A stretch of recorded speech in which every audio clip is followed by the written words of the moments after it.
Ингээд би тэр ахын тухай судалж эхэллээ. Нэрийн Жавхлан гэдэг манай секцэнд олон жил хичээлдэг байсан. Одоо нэг ресторанд бартендер хийдэг. Ганц бий.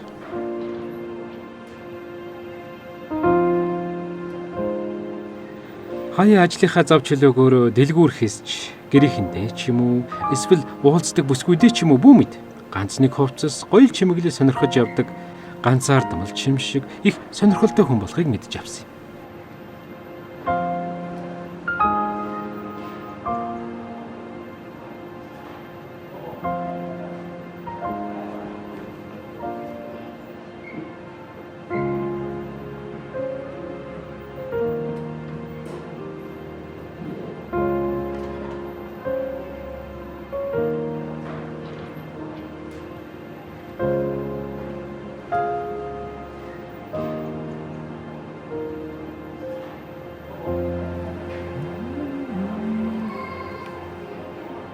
Яд готл идвэ? Чи сая 500 мянга. Сая 500. Стал готл юм.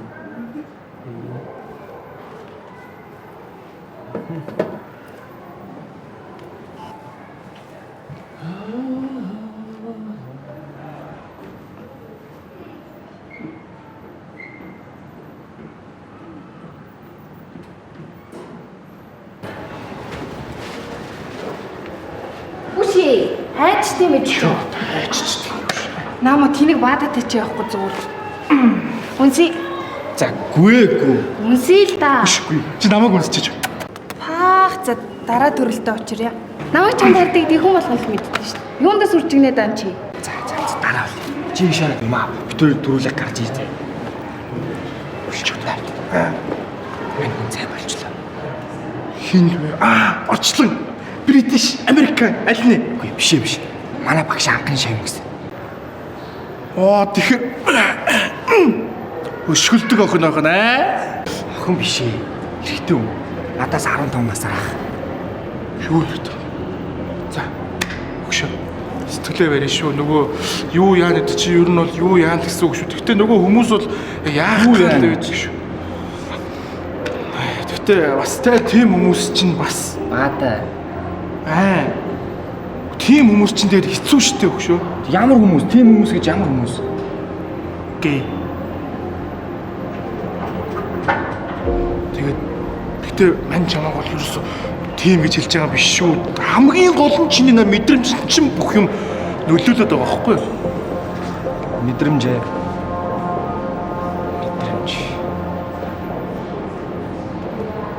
Эрэгтэй хүн. Эмэгтэй хүн л гэсэн байх ёстой юм.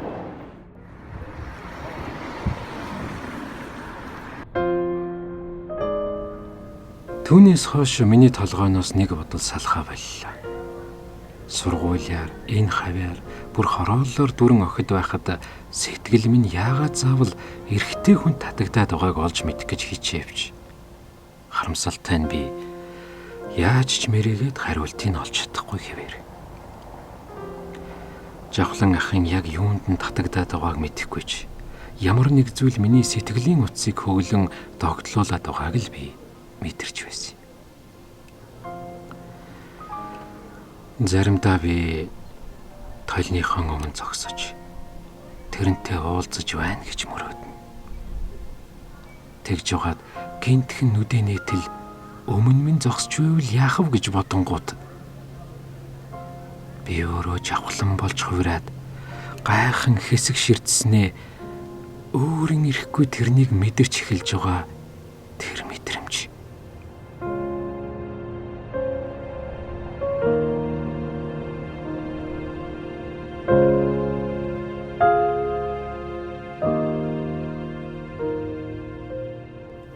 Гэвч мөрөөдөл маань эд оргил үе дэрэн явж байхад би өөртөө л үлдчихсэн.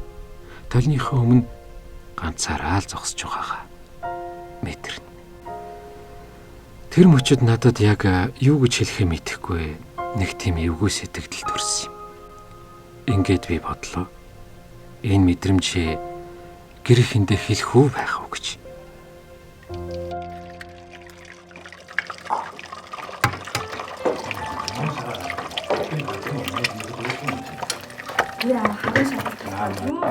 намайг. Тавсаач тийшээ намайг гоё болно шүү. Хилтийг бол гэж одоо чи. Скайтлаас авч байгаа гэдэг. Тэр яг одоо найз залуугүй юу гэхэд.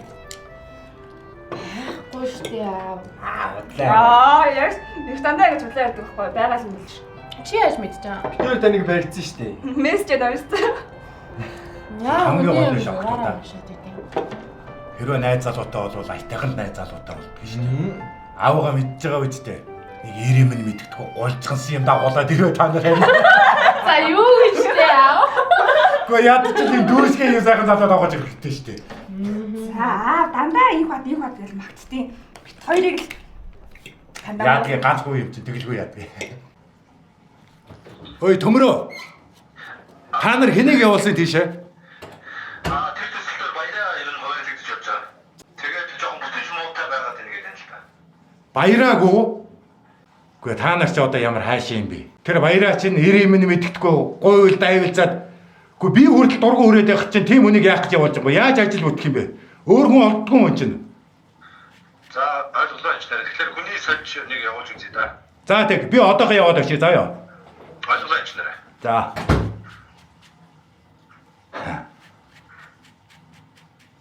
Миний юм шиг сонь нөхөр шүү.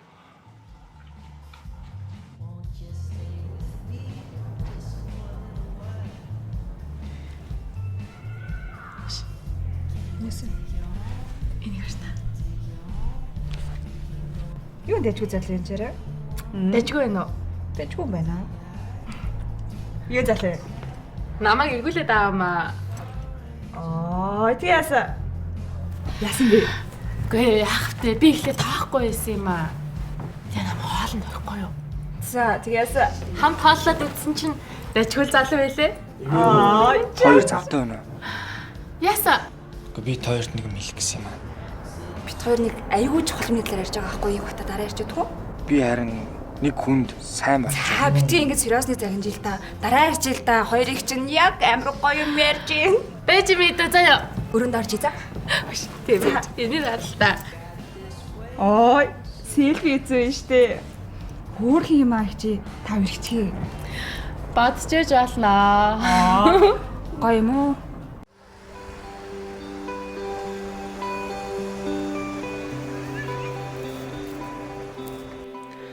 Ингээд гэрээхэндээ хэлэх гэсэн орлого талаар болсон болохоор энэ асуудлаа өөртөө л үлдээхээр шийдэж.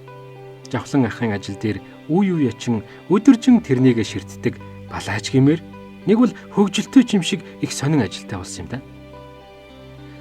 Ягаад ч юм ирэхгүй хэд хонохоор л ийшээ ирмээр тэрнийгээ хармаар санагдаж сэтгэл өөрийн ирэхгүй гэгэлцдэг боллоо. Ирээд харц тулгархаан дурлсан хүн ямар болдог вүлээ? Яг тийм болж сандран чавга шиг улаан юм болж ярих.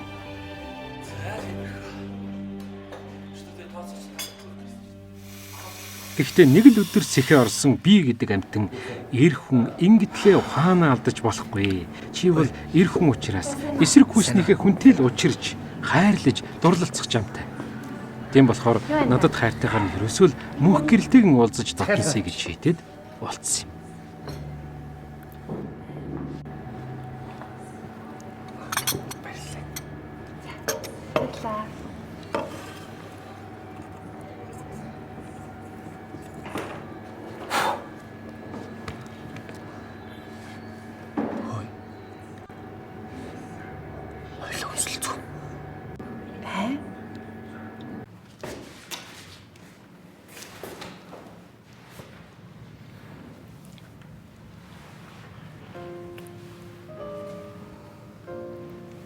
Хойлоо маадрах юм уу? Гэртхэн байхгүй ба шүү дээ.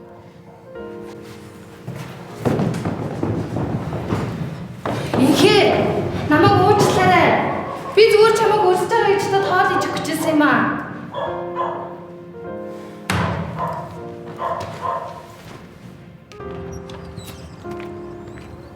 Харамсалтай нь яагаад ч юм тэр үнсэлд надад ямар ч мэдрэмж төрүүлсэнгүй.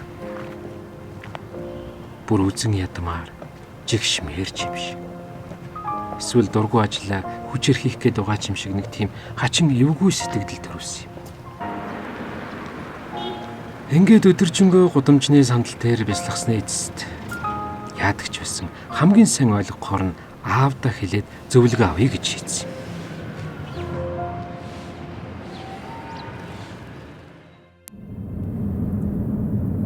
Миний хөө яасан бэ? Сүүлийн үед нэг л дуу муутай дүнсгэр байх чинь.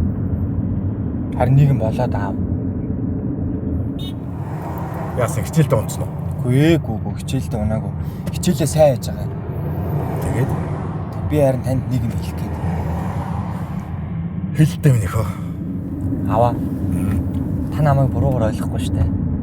Аав нь юу гэж хүүгээ буруугаар ойлгохгүй. Би харин нөгөө эрэгтэй хүн сайн болчоод яхаа мэддэг. Харамсалтай нь манайхан тэр орой бөө юм болж мэдрэл нь муудсан намайг яахаа шийдэж чадахгүй байсан тул аавын саналаар сэтгэл зүйчдэр очиж зөвлөгөө авахар шийдсэн.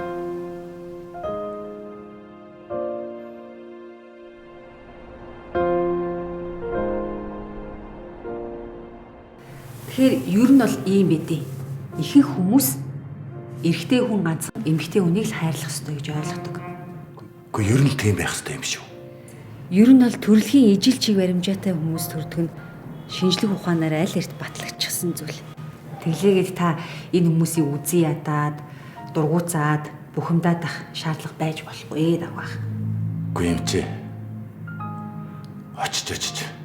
Миний ганцхан хүү юм болчихтой яах вэ? Тэр л надад үнэхээр хэцүү байна. Эн чинь гэхдээ ямар нэг юм сэтгэл зүйн эмгэг өвчин бол биш шүү дээ. Таны хүн ерөн хинч байсан өөрөө хүссэндээ ийм болдгүй юм. Тэгэд ч аль ч улс оронд ийм хүмүүс байж л байсан. Монголд ч гэсэн ийм хүмүүсийн эрхийг хамгаалсан байгууллага байдаг. Хэрвээ таныг хүсэж явах юм бол би тэр хүмүүстэй таныг холбож өгч болно. Та уулзаад зөвлөгөө авч болно. Үгүй тэр нь ч одоо яах вэ? Үгүй юм чи одоо би цаашлаад одоо манай гэр бүлийн энэ бүгд байдлыг ойлгоод хүлээн зөвшөөрөөд төвчий гэж бодъё л доо. Гэтэл хүн маань өөрт нь ирж байгаа энэ хүнд хувь тавиланг даваад бол чадах болоогүй л. Юун тухай ярьж байгааг та өөрөө мэдж байгаа үстэй. Энэ тийм амар асуудал биш шүү дээ. Ер нь бол маш сайн ойлгож байгаа. Хамгийн түрүүнд та бүхэн гэр бүлийнхаа хандлагыг л өөрчлөх хэрэгтэй л дээ. Хүүтэйгээ ханддаг юу? Тийм. Ер нь бол их баттай аль болох чөлөөтэй илэн далангүй нээлттэй харилцан ярилцаж яг найз шиг л хандах хэрэгтэй.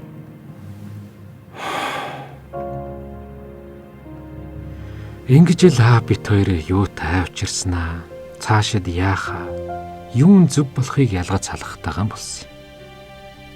Сүүлдээ аав сэтгэл зүйчтэй хоошид надтай яаж хандхаа нэлээд сайн зөвлөдсөний эцэст өөрт хэрэгтэй гэсэн зүйлсээ маш сайн ойлгож авсан. Хэрвээ аав юм оронд өөр хүн байсан бол намайг ойлгохгүй, бүр цаашлаад яах байсныг би үнэндээ мэдэхгүй юм аа.